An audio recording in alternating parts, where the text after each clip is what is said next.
Au cœur de l'océan Indien se trouve une île à part, Madagascar, immense et mystérieuse, façonnée par la nature et le temps. Isolée pendant des millions d'années, elle a vu naître une faune et une flore uniques au monde. Mais un jour, des hommes venus de terres lointaines ont atteint ces rivages. D'où viennent-ils? Comment cette île est-elle devenue le foyer d'un peuple aux origines multiples? Pour comprendre l'identité malgache, il faut remonter le temps et suivre les grandes étapes du peuplement de Madagascar. L'île avant les hommes. Il y a plus de 2000 ans, Madagascar est une île intacte. Aucun pas humain n'a encore foulé cette terre. Ici, la nature règne sans partage. Des forêts épaisses recouvrent l'île, des hauts plateaux jusqu'aux côtes. Les arbres géants dessinent un monde ancien, dense et mystérieux. Les lémuriens sautent de branche en branche, véritables maîtres de la forêt. Dans le ciel, des oiseaux aujourd'hui disparus planent en silence. Le temps semble suspendu. Le vent murmure à travers les feuillages. Les vagues viennent frapper lentement les rivages. Aucune ville, aucun village, aucune trace de feu. Seulement la vie sauvage, libre et fragile. Madagascar est alors coupée du reste du monde. Une île isolée au cœur de l'océan Indien.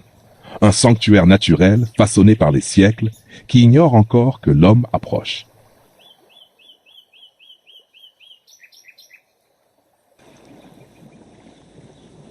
Les premiers navigateurs austronésiens.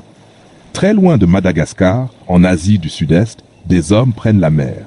À bord de longues pirogues à balancier, ils s'élancent vers l'inconnu.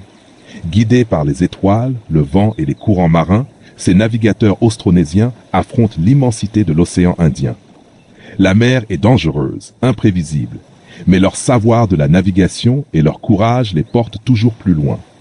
Jour après jour, l'horizon semble sans fin, puis soudain, une terre se dessine. Une île vaste, verte et sauvage. Sans le savoir, ces marins viennent d'atteindre Madagascar. Ils sont les premiers hommes à poser le pied sur cette terre isolée, ouvrant une nouvelle page de l'histoire de l'île. Première installation sur l'île. Ils bâtissent leur premier foyer le long des côtes et des rivières.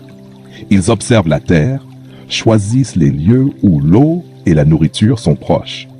Peu à peu, de petits villages prennent forme.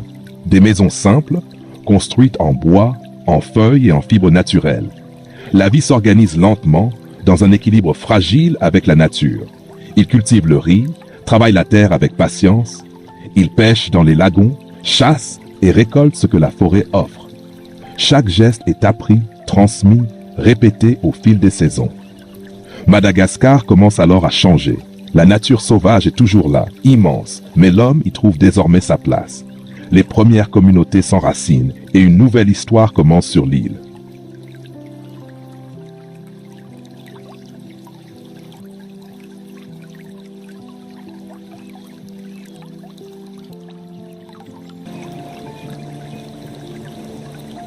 Arrivée des peuples africains, rencontres et métissage.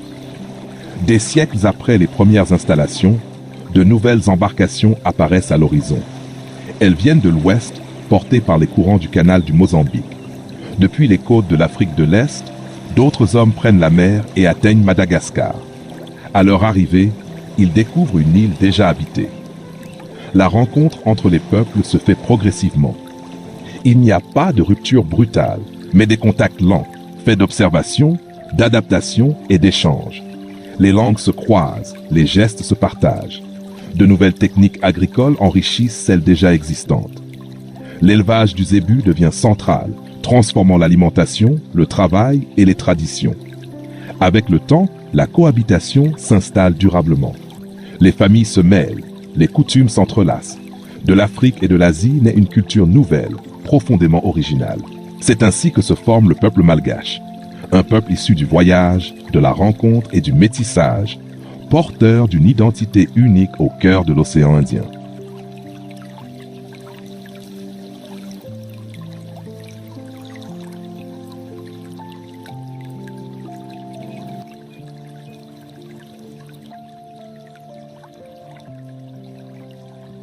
Influence arabe et persane.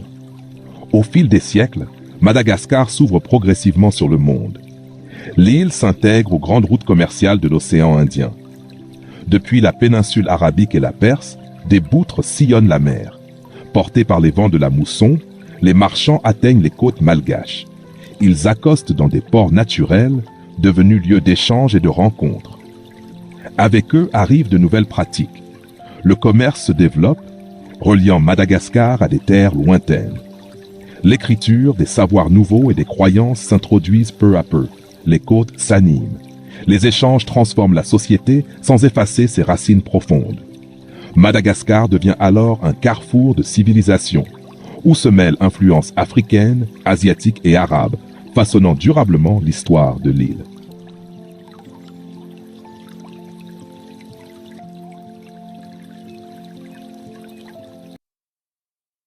L'histoire du peuplement de Madagascar est celle du voyage et de la rencontre. Des peuples venus de lointaines terres ont façonné une identité unique, née du métissage. Aujourd'hui encore, cette diversité est au cœur de la culture malgache. Merci d'avoir suivi ce voyage à travers le temps et merci de faire vivre la mémoire de Madagascar.